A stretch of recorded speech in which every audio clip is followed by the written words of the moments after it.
السلام علیکم دوستو، میرا نام محمد افضل قاسی ہے۔ میں نے دارالعلوم کراچی میں پڑھا ہے، جو کہ مفتی اعظم پاکستان مفتی رفیع عثمانی صاحب دامت برکاتہم عالیہ اور شیخ الاسلام مفتی تقی عثمانی صاحب دامت برکاتہم عالیہ کی دینی درسگاہ ہے۔ اور اس کے بعد ابھی میں لیکچرر ہوں اسلامیات کا گورنمنٹ کالج میں اور ایم فل کا اسٹوڈنٹ ہوں۔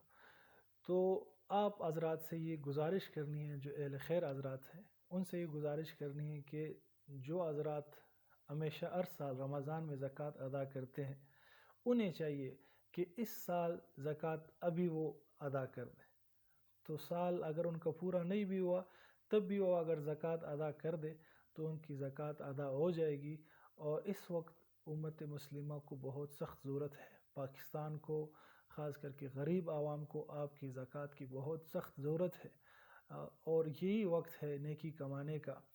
رمضان میں لوگ سمجھتے کہ زیادہ ثواب ہے، میں سمجھتا ہوں کہ اگر اس وقت کسی مسلمان کی حاجت پوری کی جائے تو اس کا بھی بہت ہی بڑا اجر ہے، کیونکہ ایک مسلمان کی کوئی حاجت پوری کرنا ایک انسان کو جہنم سے کئی خندق دور لے جاتا ہے۔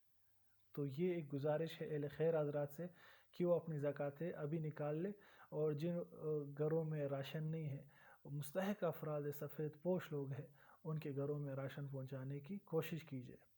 اور دوسری گزارش میرے تمام ویلفیئر سوسائٹیوں سے ہے، چاہے ہماری اپنی ویلفیئر سوسائٹی ہو کاسی مددگار یا کوئٹہ آن لائن والنٹیئر یا یوتھ فورس، جو بھی ہے بہت ساری ویلفیئر سوسائٹیاں ہیں، تو ان سے میری گزارش ہے کہ وہ اکٹھے ہو جائے اور اکٹھے ہو کر کام کرے، اور والنٹیئرز مل کر یہ زکوٰۃ اور ڈونیشن صدقات جتنی بھی ہے یہ اکٹھی کر لے، اور زیادہ تعداد میں راشن پیکیجز بنائیں۔ جتنی زیادہ تعداد میں ہم خریدیں گے اتنی تعداد میں جب زیادہ ہوگی تو ہمیں سستی پڑے گی اور ہم ڈور ٹو ڈور ان کو مستحقین کو پہنچا سکتے ہیں۔ تو تمام جتنے بھی ویلفیئر سوسائٹی ہیں ان کو چاہیے کہ اکٹھے کام کرے، نام چاہے کسی کا بھی ہو، بس کام سے ہمارا مقصد ہونا چاہیے۔ جزاکم اللہ خیر و احسن الجزا۔